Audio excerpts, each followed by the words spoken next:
Padre, nosotros nos sentimos agradecidos de que tú nos hayas concedido un año más en el que podamos celebrar todos y cada uno de nuestros cultos. Esto es una muestra de tu misericordia para con esta tu iglesia y nosotros te alabamos por ello, porque tú has puesto en nuestros corazones el deseo de perseverar en la adoración a ti, que eres el único Dios vivo y verdadero. Concédenos, Señor, muchos años más para gozarnos en el hecho de que tú hayas estado con nosotros y podamos decir Ebenezer. Gracias, Padre. Bendícenos y asístenos ahora a través de la meditación de tu palabra, pues te lo pedimos en el nombre de Jesús. Amén.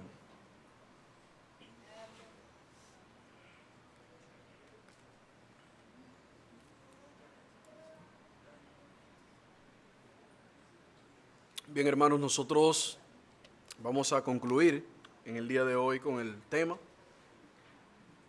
que hemos estado tratando en estos días, considerando las aflicciones. Ya hemos tenido 2 mensajes acerca de este tema y con la ayuda del Señor pretendemos pues terminarlo en el día de hoy. Y para terminarlo quiero hacer un breve recuento de lo que ya vimos de una manera rápida para que los que no hayan estado se puedan montar en la guagua con nosotros y ir entendiendo, pero le exhortamos, hermanos, a que puedan descargar estos mensajes de nuestra página ibtrd.com y ahí están en la sección que dice sermón, están todos los sermones que domingo tras domingo se están predicando aquí en nuestra iglesia. Así que si alguien quiere retroalimentar con alguno de los mensajes, pues puede visitar la página de la iglesia, que los muchachos siempre ponen el letrero ahí, ahorita seguro lo pondrán, y ahí pueden, hermanos, descargar los mensajes. Así que, hermanos, hemos estado considerando el tema de las aflicciones y en el primer mensaje que estuvimos hablando nos basamos en el texto y tomamos como ejemplo el texto de Ana en el primer libro de Samuel, capítulo 1, y allí estuvimos considerando desde los versos 1 hasta el 18 el tema de las aflicciones, y una de las cosas que veíamos cuando contemplábamos el primer mensaje es el hecho de que nosotros debemos entender la naturaleza de las aflicciones. Job declara que como las chispas altas se levantan para volar el aire, así el hombre nace para la aflicción. Y Pedro luego nos dice que no debemos sorprendernos por el horno de fuego en el que nos vemos, porque eso nos acontecerá en el caminar de nuestra vida cristiana. Por tanto, no debemos enfrentarnos a las aflicciones, a las pruebas de nuestra vida como si algo extraño nos aconteciese, sino que debemos verla como parte del crecimiento en la fe y de nuestra vida en el Evangelio. Por tanto, las aflicciones vendrán a nuestra puerta, llegarán en algún momento, tocarán, y lo seguro, hermano, es que no van a avisar cuando lleguen. Llegarán y ya. No es como la gripe que empieza a darnos vuelta un día antes, ya la gente dice, ya me siento como medio agripado. Usted no oye a nadie diciendo como que me siento medio, como que estoy entrando en aflicción. ¿Verdad que no? Las aflicciones simplemente llegan a nuestra vida y están ahí. Como dice el pastor Guzmán, de golpe y porrazo. Llegaron. No es como la gripe que nos avisa y nos da tiempo de ponerle limón, miel, un chin de cebolla y atacarla. No, las aflicciones llegan, hermanos, a nuestra vida repentinamente. A través de enfermedades, a través de muchas fuentes, como vimos y contemplamos en ese primer mensaje, donde no solamente veíamos la naturaleza, sino que también veíamos la fuente de nuestras aflicciones. Y esas fuentes, veíamos 4 fuentes básicas por las cuales podrían llegarnos, y la primera de ellas era por la conducta de otro, cómo la conducta de tercero afecta nuestra vida, nos aflige, y veíamos el caso de Agar, cómo la conducta de Sara, en una circunstancia en que ella no se le estaba buscando, trajo a su vida una gran tormenta, una gran aflicción. Pero también, hermanos, las aflicciones llegan a nuestra vida producto de nuestro propio pecado, por no caminar conforme a la voluntad de Dios, no escuchar el consejo que Dios tiene para nosotros y hacer caso omiso de estas cosas. Entonces nuestros pecados son la mayor parte de la fuente de nuestras aflicciones. En tercer lugar, también veíamos las circunstancias que nos rodean, situaciones en el país, enfermedades que usted no le está buscando, como mencionábamos ahora, y llegan a nuestras vidas, hermanos. Y mire, las enfermedades, como parte de las circunstancias que Dios usa para afligirnos, traen mucha aflicción cuando son enfermedades catastróficas, cáncer, enfermedades que van a afectar y cambiar nuestras vidas. Y eso, hermano, definitivamente que aflige mucho nuestro corazón, porque es como si nos dejaran sin armas con que luchar, para dónde coger. Pero también, hermano, Dios mismo puede afligirnos con el propósito de traernos a una enseñanza más cercana con Él, a una comunión más cercana con Él. Y como vimos en el segundo mensaje, que entonces considerábamos allí, como el Señor aflige nuestro corazón para traernos a una comunión más cercana con Él. Vimos finalmente en este mensaje, entrando ya en el segundo mensaje, que contemplando el ejemplo de Raquel y de Sara, veíamos allí lo que no debemos hacer cuando estamos en aflicción. Y lo primero que no debíamos hacer era culpar a otro por nuestros errores. Lo segundo era que no debíamos de menospreciar el consejo y mucho menos tomar acciones por nuestras propias cuentas. Y vimos cómo le fue a Sara y cómo le fue a Raquel cuando ellas decidieron hacer lo que ellas entendían que era lo bueno para ellas y no seguir lo que Dios sí quería que ellas hicieran, y que sí hizo Ana, que fue derramar su corazón delante del Señor y pedirle al Señor que se dignara en escucharle a ella y escuchar su súplica. Al final del mensaje número 2 veíamos 5 principios que podían, o propósitos que las aflicciones tienen sobre nosotros. Y si lo recuerdan, uno de ellos era madurar en la fe, y veíamos el ejemplo de Job. Nos traía un conocimiento mayor de Dios. Las aflicciones también purifican nuestro corazón, hermanos, y nos hacen experimentar el poder de Dios y su cuidado para con nosotros. Y finalmente decíamos que también tienen como propósito, hermanos, hacernos reconocer nuestra necesidad de Dios y darle la gloria de Él, y darle la gloria a Él en medio de nuestras aflicciones. Hasta ahí habíamos llegado, pero ok, ya conozco la naturaleza, ya sé y puedo identificar las fuentes de las aflicciones, ya sé lo que no debo hacer y lo que sí debo hacer, pero como que nos faltaba algo. Nos faltaba algo, y estudiando un texto definitivamente llegué a la conclusión: necesitamos un tercer mensaje, porque necesitamos saber, hermanos, cómo perseverar en el camino de la fe durante las aflicciones.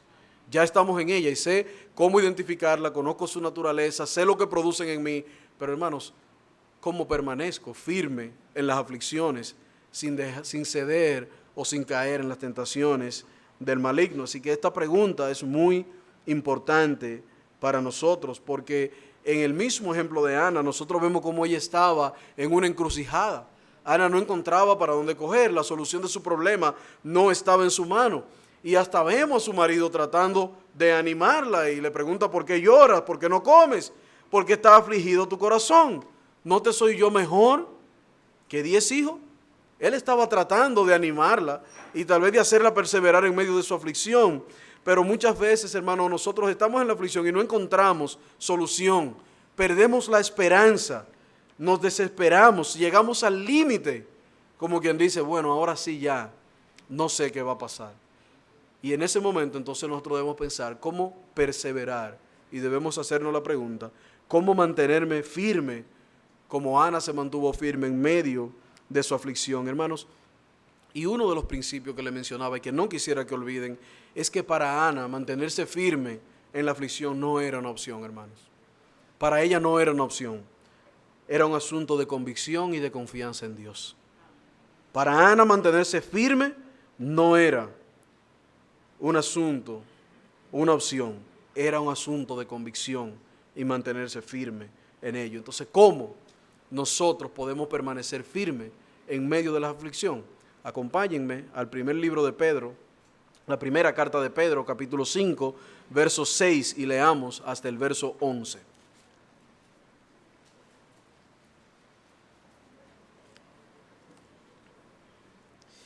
Pedro nos deja, hermanos, aquí unos consejos que debemos añadir a nuestras vidas cuando estemos en aflicción. Nos dice el versículo 6: humillaos pues bajo la poderosa mano de Dios, para que Él os exalte cuando fuere tiempo, echando toda vuestra ansiedad sobre Él, porque Él tiene cuidado de vosotros. Verso 8: sed sobrio y velad, porque vuestro adversario el diablo, como león rugiente, anda alrededor buscando a quien devorar. Verso 9: al cual resistid firmes en la fe, sabiendo que los mismos padecimientos se van cumpliendo en vuestros hermanos en todo el mundo. Mas el Dios de toda gracia, que nos llamó a su gloria eterna en Jesucristo, después que hayáis padecido un poco de tiempo, Él mismo os perfeccione, afirme, fortalezca y establezca. A Él sea la gloria y el imperio por los siglos de los siglos. Amén. Aquí el apóstol Pedro nos da, hermanos, al menos 4 consejos básicos que debemos agregar a nuestras vidas si queremos permanecer firmes en la fe. Principios que han de ir atados a derramar nuestro corazón delante del Señor, como lo hizo Ana en medio de su aflicción. Y el primer principio que Pedro nos da aquí, hermanos, es: acercaos a Dios con toda humildad. Acercaos a Dios con toda humildad.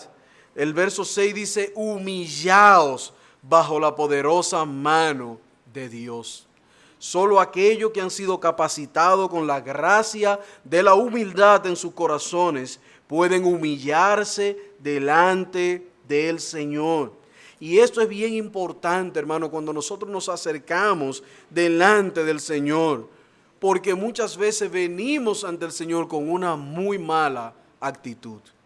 Venimos ante el Señor con una mala actitud, y sobre todo cuando entendemos que tenemos la razón o que la aflicción por la que estamos pasando no ha sido producto de una acción mía. Y tendemos a ir delante del Señor quejándonos, gritándonos y hasta exigiéndole al Señor: ¿por qué estoy en esa aflicción? Sin embargo, lo que vimos en Ana fue un corazón derramado, un corazón que fue delante del Señor. Debemos recordar, mis hermanos, que Dios trae la aflicción a nosotros con algún propósito, y sea cual sea la fuente de ella, debemos acercarnos al Señor en humildad. Debemos acercarnos delante del Señor con toda humildad. Y el texto dice: humillados. Y el término humillado allí significa despojado de todo elemento que pueda parecer tener la razón. Cuando nos humillamos es cuando entendemos que nosotros no tenemos la razón y el otro sí la tiene. Y Pedro dice: así es como debemos ir delante del Señor. Señor, yo soy un ignorante. Señor, yo soy un necio. Aquí el que sabe eres tú, no yo. Y eso lo podremos hacer, hermano, cuando de nuestro corazón nazca ese sentido o ese sentimiento de humildad, como fue Ana delante del Señor. Ustedes recuerdan cómo Ana derramó su corazón delante del Señor. ¿Cómo Ana oró? Ana no le dijo al Señor: Señor, te he sido fiel por tantos años, he soportado a Penina muchísimo tiempo. Mira, mi marido, nunca me he quejado con él, no he ido delante de él. Mírame aquí delante de ti quejándome contigo. No.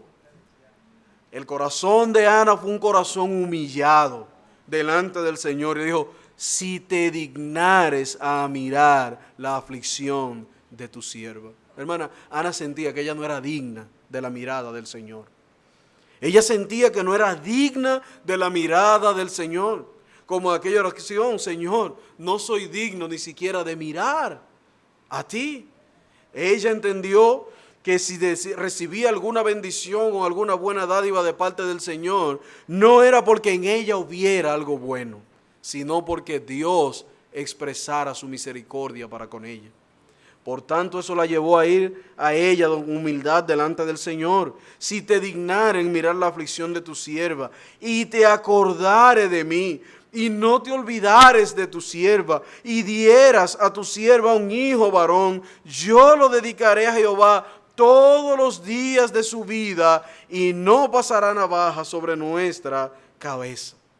Hermano, es con esa actitud que nosotros debemos acercarnos al Señor, humillados delante de Él, con toda humildad. Ana nos enseña la actitud correcta con la que nosotros debemos acercarnos a Dios. No es argumentando, no es con nuestras razonaciones, con nuestro razonamiento, no es echándole la culpa a otra, no es haciéndote la víctima, es humillándote delante de tu Dios. Porque en medio de la aflicción, hermano, hay muchas víctimas. Por eso es que tenemos que agarrar de proverbio, porque justo parece el primero que aboga por su causa. Y si oímos un solo, mire, seguro que se va a parcializar. Ahora, cuando usted oye el otro, ¿qué dice el proverbio? Hasta que llegue el otro y lo retracta. Por eso es que el chisme es un problema, porque tenemos ahí un solo lado.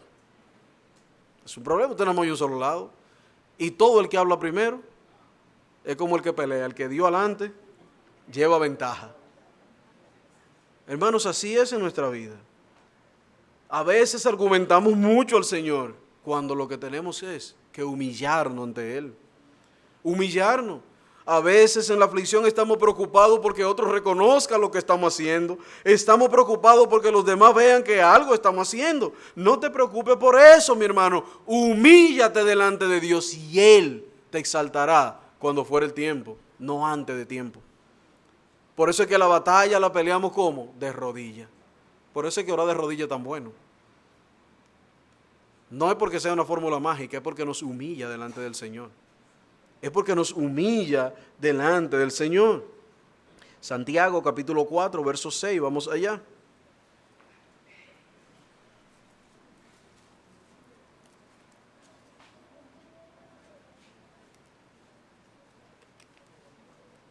Desde el verso 6 hasta el 8.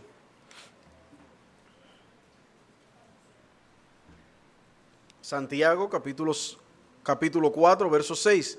Dice, pero Él da mayor gracia. Por esto dice, Dios resiste a los soberbios y da gracia a los humildes.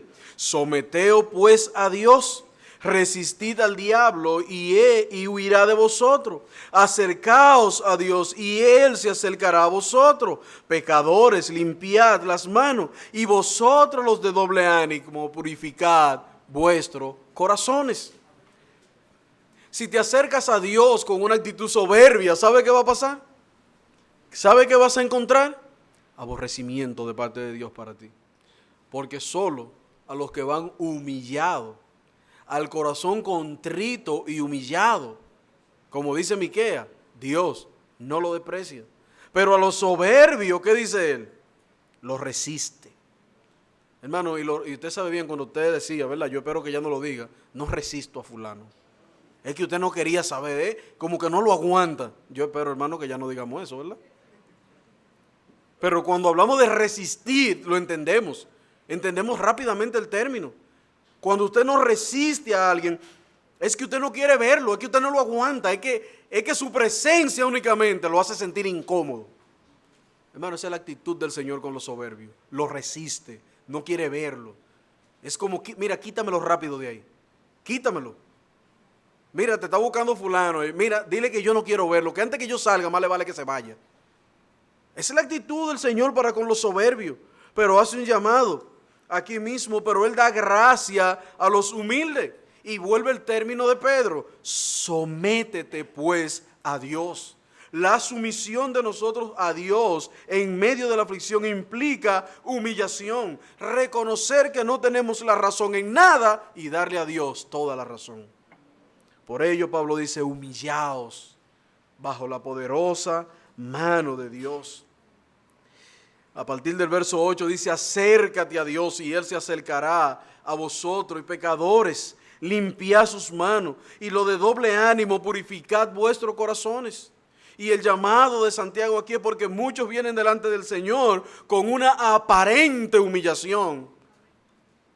Pero cuando salen de allí, son muchas las razones que quieren darle a otro para convencerlo de que el culpable no soy yo, el culpable no es ella, el culpable no es mami, no es papi, el culpable es aquel, es fulano, y volvemos a la actitud que tenían Raquel y que tenía Sara. Entonces, eso es una persona de doble ánimo. Cuando está delante de un hermano, usted lo ve, yo me someto a la voluntad del Señor, yo quiero que sea el Señor quien dirija los pasos, pero cuando sale de ahí hace lo que le da la gana. No obedece, no sigue los principios. Son gente de doble ánimo. Una cosa le muestran a un hermano y otra cosa son para con el Señor. Y Santiago dice, y ustedes los de doble ánimo, purifiquen su corazón y pónganse claros con Dios. Porque ustedes podrán engañar al hermano, podrán engañar al pastor, podrán engañar a quien sea, pero a Dios no podrán engañarlo. Así que el hecho de que te pintes como un angelito no significa que eres un angelito. Porque quien pesará vuestros corazones es Dios. Y si te encuentras siendo de doble ánimo, te pasará como le pasó a Belsasar. Pesado fuiste en balanza. ¿Y sabe qué dio la balanza? Falso. Dio falso. Por eso Santiago dice, y ustedes los de doble ánimo, limpien sus corazones. Y la palabra purificad vuestros corazones aquí es el mismo término del Antiguo Testamento, cuando el sacerdote iba ante el lugar santo y tenía que limpiarse, bañarse y cambiarse las vestiduras. O sea, limpien, laven y preparen su corazón delante del Señor. Una y otra vez las Escrituras resaltan la condición de la humildad como indispensable a la hora de presentarnos delante del Señor. ¿Cuándo más si estamos afligidos? Recuerda bien, Dios resiste a los soberbios, pero da gracia a los humildes, a los que se someten, a los que van y se humillan delante del Señor, para que el Señor los exalte cuando fuere el tiempo. Si queremos, nuestros hermanos, que Dios se digne en mirar nuestra aflicción, ¿qué es lo primero que tenemos que hacer? Someternos a Dios. Someternos a Dios, acercarnos, dice Santiago. ¿Para qué? Para que Él se acerque a nosotros. En pocas palabras, Santiago nos exhorta, acércate a Dios con toda humildad, sumisión, con firmeza y con un corazón limpio. Limpio, eso implica la humildad. Pero Pedro nos da un segundo consejo, hermanos. Humíllate delante de tu Dios, acércate con toda humildad delante de Él. Pero en segundo lugar, en el versículo 7, Pedro nos dice, entrégate por completo a Dios. Versículo 7, echando vuestra ansiedad sobre Él, porque Él tiene cuidado de vosotros. Hermanos, cuando yo leí este párrafo, este versículo, yo me reía y decía, wow. Si lográramos entender a cabalidad lo que implica humillarnos delante de Dios y cómo eso está tan atado, tan abrazado a la promesa de este pasaje, echa todas tus ansiedades sobre Él, porque Él, el Señor, hermanos, tiene cuidado de vosotros. Otra vez podemos observar que en medio de nuestra aflicción y tormentas en nuestra vida, no podemos quitar la vista de Jesús. Todas nuestras ansiedades, toda nuestra tristeza, todos nuestros dolores, Pedro dice, llévenlo a Él, deposítenlo en Él, pongan su confianza en Él. No miren hacia otro lado, porque solamente mediante el acercamiento en humildad del que estamos hablando es que nosotros podemos llevar nuestras cargas al Señor, podemos llevar nuestras cuitas al Señor, podemos depositarla allí y descansar en que en su tiempo Dios hará. Pero tenemos, hermanos, que estar convencidos de ello. Por eso, amado hermano, que estás pasando por momentos de aflicción en tu vida, que andas ansioso, que la carga que lleves es muy pesada, que parece ser que no hay salida. El consejo es humíllate delante de Dios y pon en Él todas tus cargas. Pon en Él todas tus cargas. No te hagas el fuerte. Porque ¿para qué que te está haciendo el fuerte? Ve delante del Señor, derrama tu corazón y dile, yo no puedo con esta aflicción, Señor. Estoy cargado, estoy ansioso. Extiende tu mano de misericordia, Señor, mira mi dolor. He tratado de hacerlo en mi fuerza y he fracasado una y otra vez. Por ello yo vengo delante de ti, Señor, humildemente. Reconozco mis debilidades, mi pecado, mi insensatez. Yo clamo a ti, Señor, y deposito en ti todas mis aflicciones.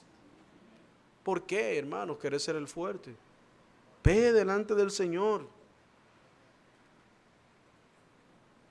Así es como nosotros debemos venir delante del Señor y entregarle a Él todos nuestros pesares. Todo. Porque solo así vamos a entender, hermano, lo que el apóstol Pablo le dijo a los hermanos en 2 Corintios capítulo 12, versículo 7. Pablo le dice allí, y para que la grandeza de la revelación no me exaltase sobremedidamente, me fue dado un aguijón en mi carne, un mensajero de Satanás que me abofeté, para que no me enaltezca sobremanera. Verso 8, 2 Corintios 12. Respecto a lo cual, 3 veces he rogado al Señor que lo quite de mí. Hermanos, muchas veces las aflicciones son esos aguijones en nuestra carne para purificarnos. Y noten lo que Pablo dice aquí. Me abofeteaba. ¿Y qué hizo Pablo? Fue y lo depositó delante del Señor. Llevó su aflicción, llevó su carga, llevó su cuita delante del Señor. Y Pablo dice, 3 veces he rogado al Señor para que me lo quite. ¿Y cuál era la respuesta del Señor para Pablo? Bástate en mi gracia, porque mi poder se perfecciona en tu debilidad. Hermano, ¿estamos entendiendo? En medio de tu aflicción, humíllate. Deposita todo en la mano del Señor. Porque cuando eres débil, dice Pablo, es que realmente soy fuerte. Verso 9. Y me ha dicho, bástate en mi gracia, porque mi poder se perfecciona en la debilidad. Por tanto, dice Pablo, de buena gana me glorié, más bien en mis debilidades, para que repose en mí el poder de Cristo. Por lo cual, por amor a Cristo, me gozo en las debilidades, en afrentas, en necesidades, en persecución, en angustia, porque cuando soy débil, entonces soy fuerte. En medio de tu aflicción, el remedio de la queja, gloríate en tus debilidades. Porque eso implica humildad, hermano. Eso implica humildad. Siempre estamos mejor de lo que merecemos, como dice un hermano en medio nuestro. Así que si estamos mejor que lo que merecemos, ¿cómo debemos que ir? En humildad delante del Señor. Porque todo lo que somos y tenemos, por su gracia lo tenemos. Por tanto, cuando estemos en aflicción, gloríate aún en tus debilidades, como Pablo. Bástate en la gracia del Señor. Pero es un flojo, es débil. Mira cómo cayó. Sí, soy débil. ¿Y qué? Porque el fuerte en medio de mis aflicciones no tengo que ser yo. En medio de mi aflicción el Señor dice, ven, humíllate delante de mí, porque mi poder se perfecciona en tu debilidad. Y es allí donde el Señor va a trabajar con nuestro corazón. Es de allí que el Señor sacará y pulirá el oro de nuestra fe. Cuando nos entregamos por completo al Señor, estamos diciendo, Señor, que repose en mí tu poder. Eso es lo que estamos diciendo, hermanos. Cuando nos derramamos delante del Señor, como derramó Ana su corazón, ¿qué es lo que estamos diciendo? Ana sabía que en ella no había nada bueno, como mencionamos. Y ella dijo, Señor, si te dignare. Ahí estaba la débil Ana. Señor, si te dignare en mirar la aflicción de tu sierva. Yo sé, Señor, que yo no soy digna de que me mires. Yo no soy digna de que me hagas ningún favor. Yo no soy digna de nada que venga de tu mano. Pero si te dignare, Señor, en mirar la aflicción. Hermana, total humildad y entrega delante del Señor. Y el Señor, como veremos más adelante, se perfeccionaría enormemente en la debilidad de Ana. Por tanto, amado hermano, si nosotros queremos permanecer firmes, humíllate y entrégate en la mano del Señor. Solo así permaneceremos firmes sobre Él, echa sobre Él todas tus ansiedades.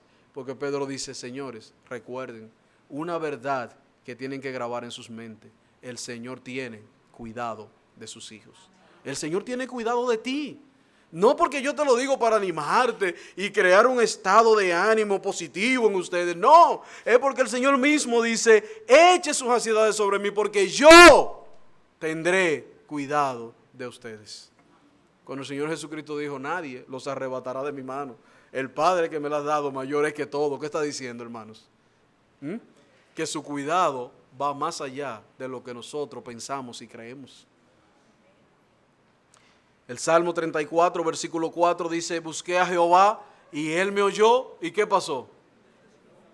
Me libró de todos mis temores. ¿Pero qué hubo? Se acercó. ¿Y el Señor qué hizo? Escuchó el clamor de ella. Entender, mis hermanos, que el Señor tiene cuidado de nosotros debe animarnos en el camino de la fe, porque esto nos animará a permanecer y nos ayudará a permanecer firme aun cuando no entendemos el propósito de esa aflicción. Saber que Dios tiene cuidado de nosotros nos ayudará, nos animará a derramar nuestro corazón, a ir en humildad delante de Él y a esperar que repose el poder de Dios sobre nosotros. El tercer principio que Pedro nos revela aquí, hermanos, está en el verso 8. Sé sobrio y velad. Humíllate, entrégate por completo y luego de ahí, ¿qué harás? Sed sobrio y velar. Sed sobrio y velar. Pero no termina ahí. Siga leyendo.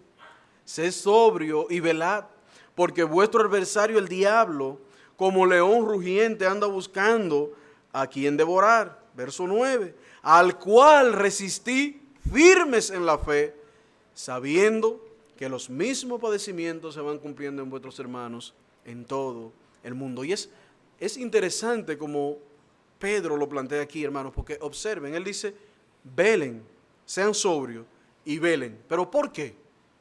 ¿Por qué, hermanos, debemos ser sobrios? Y sobriedad habla de tener nuestros sentidos agudos, atentos, y velen. Hermanos, porque en medio de nuestra aflicción el diablo seguirá tratando de buscar la forma de destruirte. Él va a buscar la forma de destruirte. Y en medio de ello nosotros debemos estar velando. Tenemos que estar activos. Tenemos que ser sobrios, para que el enemigo no gane ventaja en medio de nuestras aflicciones. Por eso debemos mantenernos sobrios y velar. Porque el enemigo buscará cómo terminar de destruirte en medio de tu aflicción. Yo no sé cuántos de ustedes recuerdan, recientemente estuvo predicando el hermano Paul Faris aquí en nuestra iglesia, y él hablaba cómo su hija nació con un problema del corazón, que tuvieron que operarla a los 7 días de haber nacido de corazón abierto, y cómo luego, después de la operación, le dieron el resultado de que su niña tenía síndrome de Down. Y él decía que lo primero que vino a su mente fue un susurro de Satanás que le dijo, y así es que Dios es bueno contigo. Hermanos, ¿ven cómo Satanás aprovecha el momento de la aflicción para venir y atacarnos?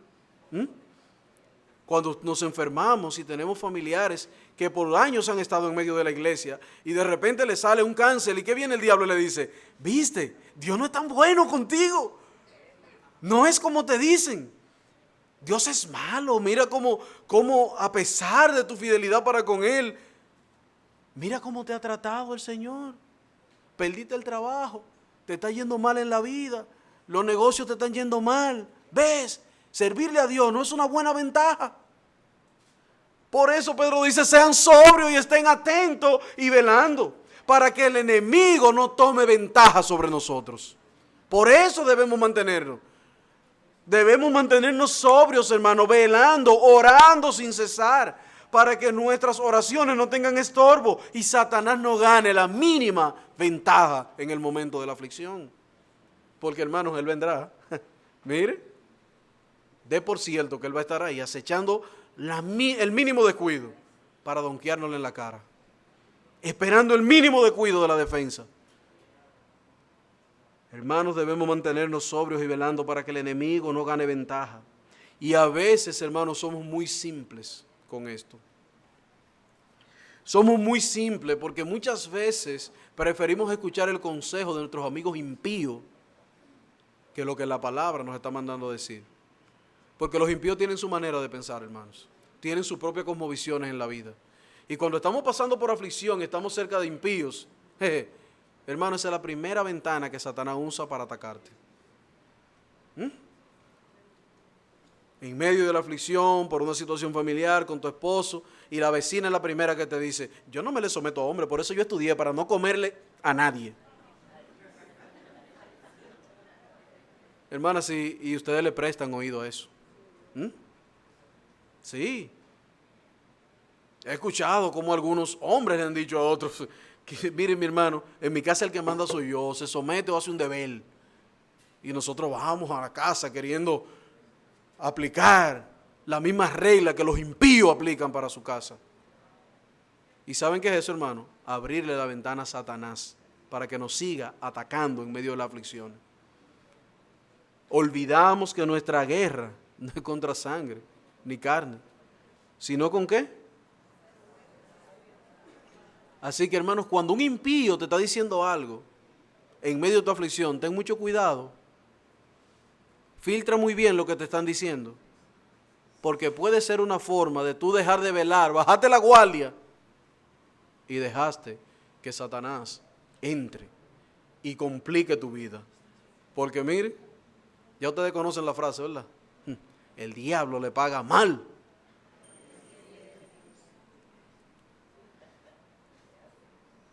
En Efesios capítulo 6, versículo 10, Pablo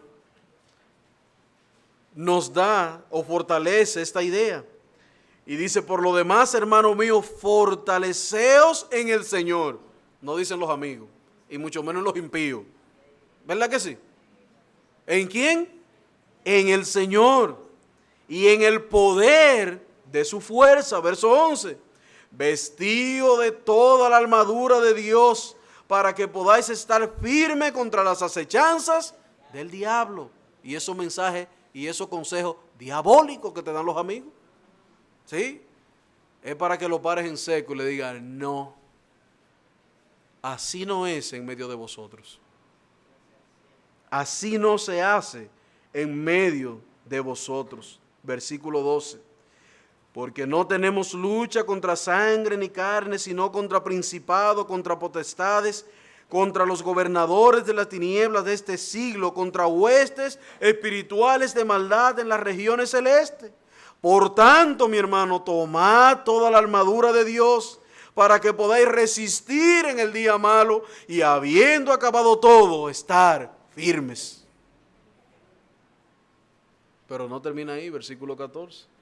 Está pues firme y ceñido vuestro lomo con la verdad y vestido de toda justicia. Y vestido de toda justicia. Así es, hermano, como debemos permanecer y así es como debemos entender que si la aflicción tiene un propósito en nuestras vidas, entonces debemos permanecer firmes mediante todo el transcurrir de ellas. Mediante todo el proceso de ella. ¿Y cómo lo haremos? Ceñidos los lomos con la verdad y vestido con la coraza de la justicia. La mentira, la hipocresía, el doble ánimo, los falaces no van a permanecer firmes. Eso yo se lo aseguro. El Señor se encargará de derribarlo y aplastarlo. Aunque suene difícil, sí, hermanos, así como nosotros aplastamos uno de los pajaritos esos que a veces andan en la casa. Así nos pasará a los de doble ánimo, a los mentirosos, a los falaces. El mandato, mis hermanos, es que seamos sobrios y que nos mantengamos velando.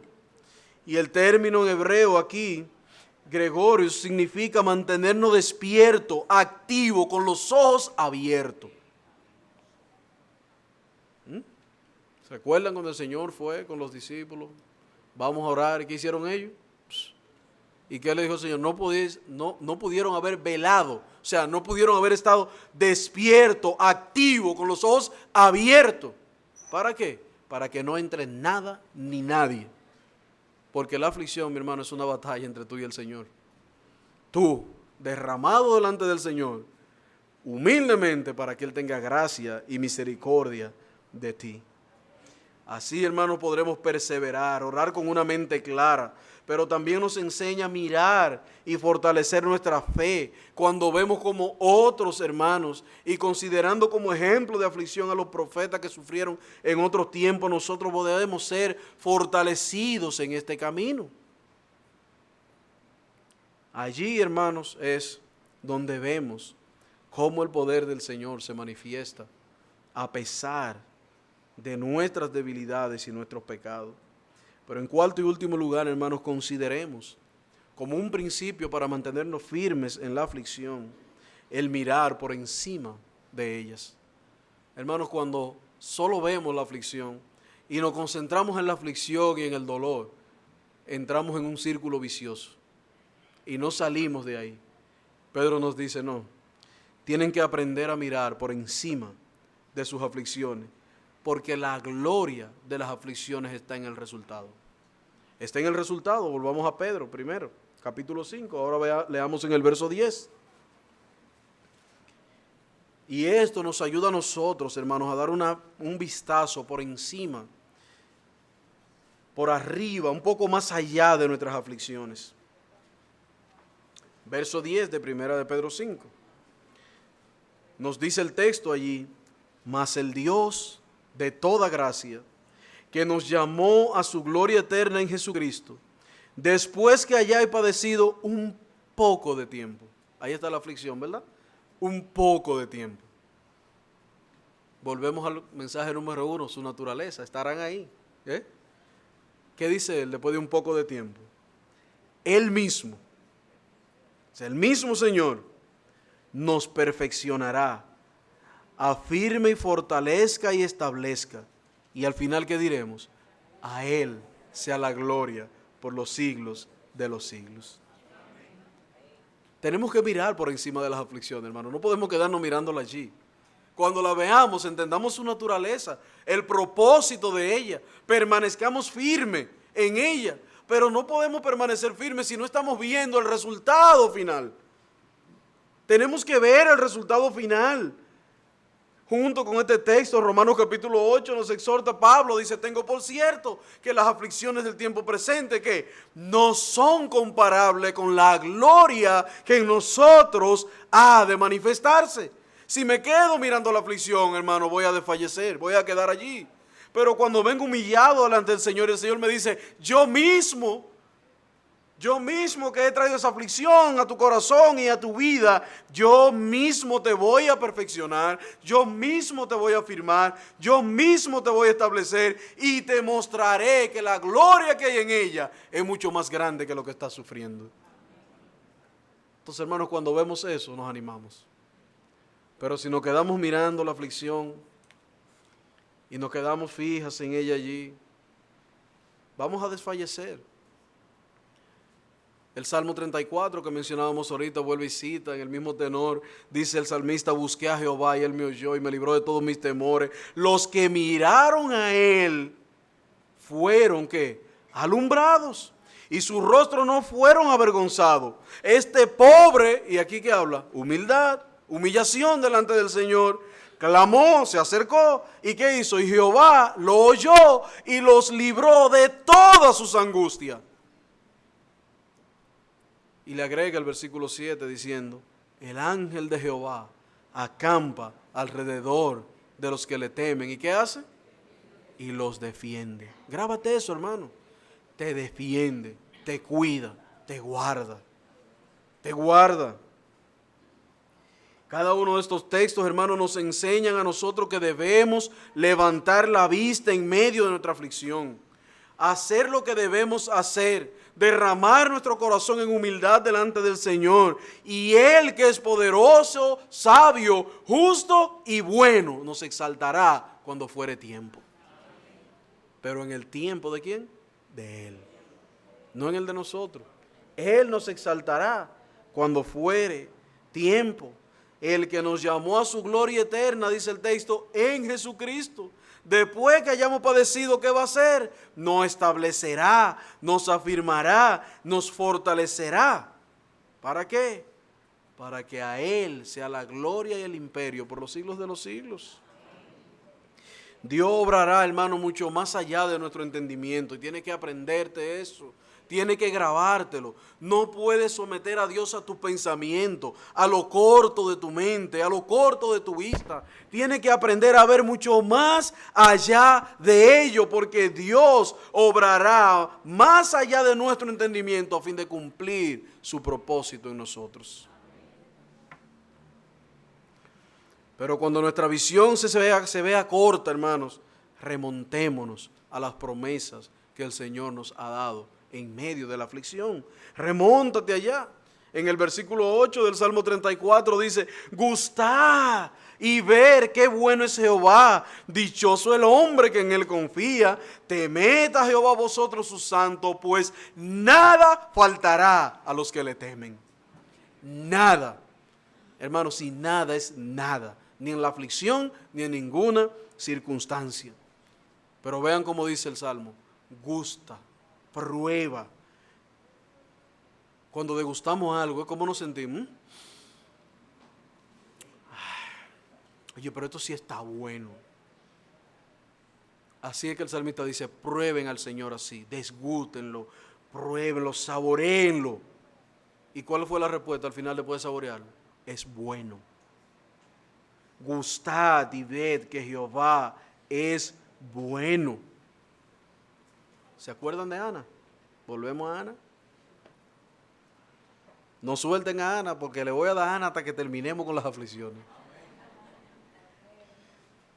Porque es uno de los mayores ejemplos que el Señor nos muestra allí para que aprendamos. Ana confió y esperó en el Señor, derramó su corazón con humildad, buscó el rostro de Dios, decidió no tomar decisiones como las que vimos, sino que fue aquel que juzga justamente los corazones de los hombres. Y veamos cómo esta mujer caminó en fe, caminó por medio de su fe, esperó en su fe en el Señor. Y cómo el Señor le respondió. Vamos a Samuel de nuevo, primer libro de Samuel, capítulo 1. Y lean el verso 15 para que ustedes vean el resultado de poder ver más allá y de permanecer firmes en la aflicción.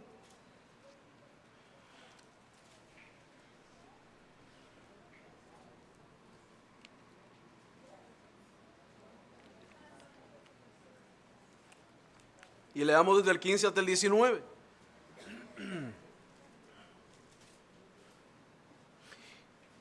Y Ana respondió a Elí, no, Señor mío, yo soy una mujer atribulada de espíritu, no he tomado vino ni sidra, sino que he derramado mi alma delante de Jehová. No tengas a tu sierva por una mujer impía, porque por la magnitud de mis congojas y mis aflicciones he hablado hasta ahora. Versículo 17. Y Elí respondió y dijo, ve en paz, y el Dios de Israel te otorgue la petición que le has hecho. Y ella dijo, halle tu sierva gracia delante de tus ojos. Y se fue Ana por su camino. Y comió y no estuvo más triste. Hermanos, ¿ven la fe de esta mujer? ¿Ven el corazón de esta mujer? No había recibido nada. Solo había derramado su corazón. Y se dice el texto que se paró, comió, que no había comido. ¿Y cómo se fue? Contenta. Porque el texto dice, y no estuvo más triste. Versículo 19. Levantándose de mañana adoraron delante de Jehová y volvieron y se fueron a su casa en Ramá.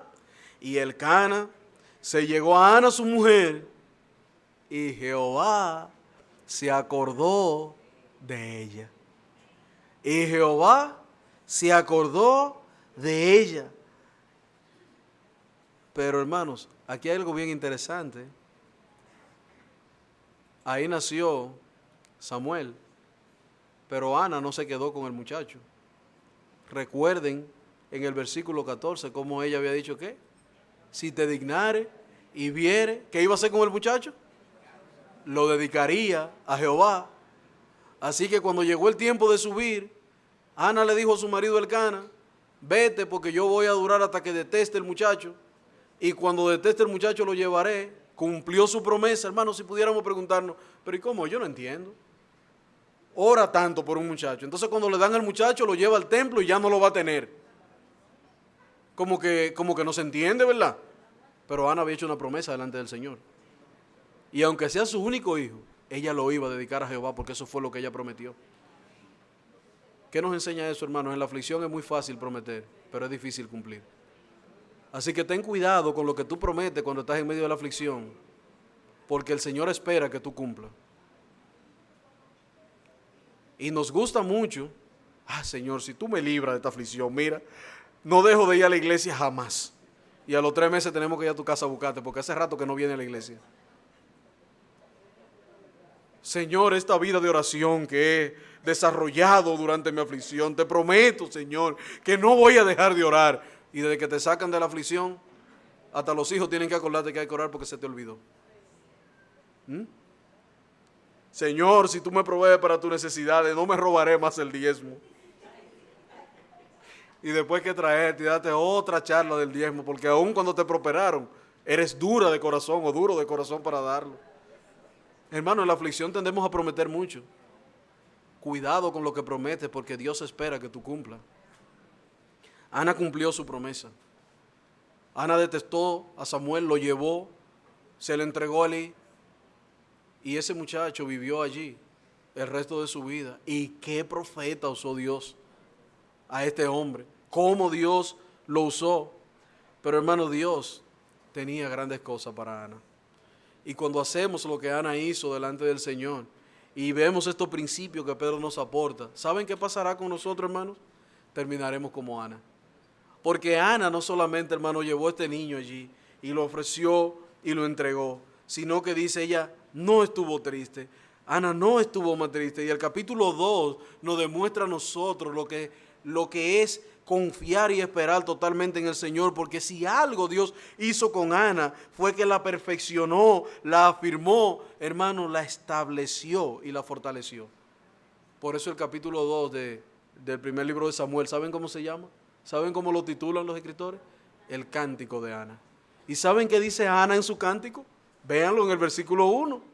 Y Ana oró y dijo al Señor, mi corazón se regocija en Jehová, mi poder se exalta en Jehová, mi boca se ensanchó sobre mis enemigos, por cuanto me alegré en tu salvación. Verso 2, no hay santo como Jehová, porque no hay ninguno fuera de ti, y no hay refugio como el Dios nuestro. Versículo 3, no multiplicaréis palabra de grandeza y enaltecería, y altanería.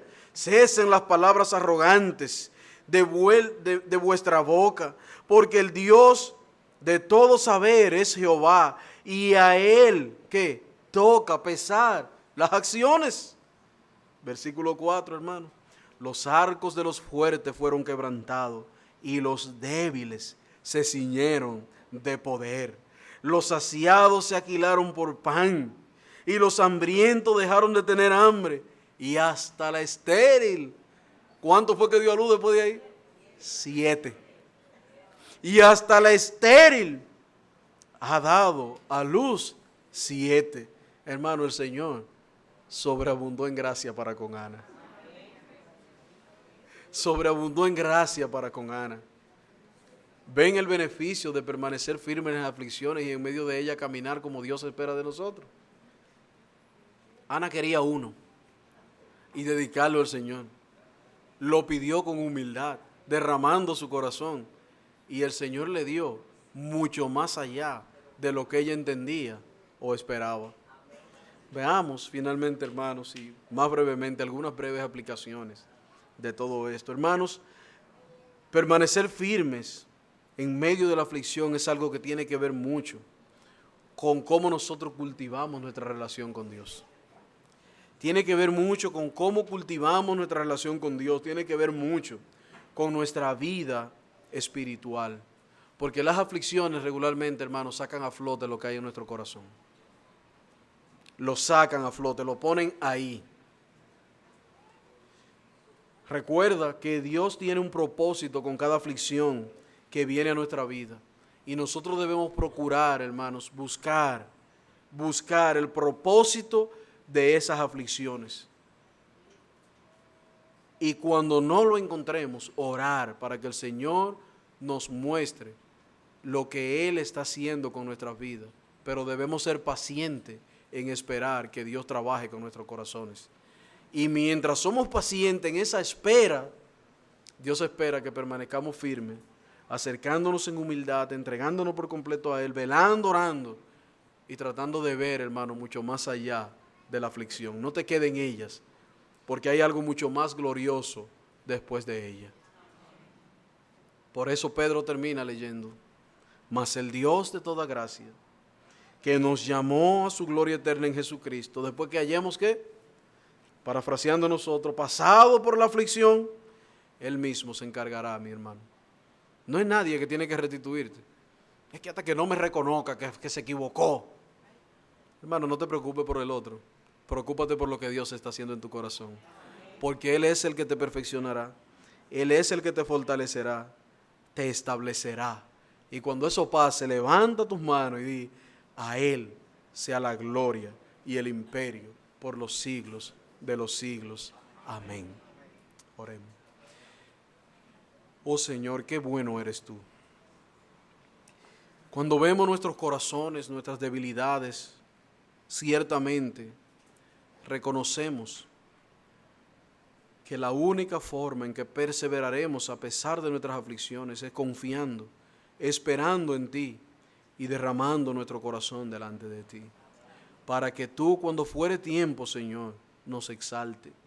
Para que tú, cuando fuere tiempo, nos muestre el propósito de las aflicciones en nuestras vidas.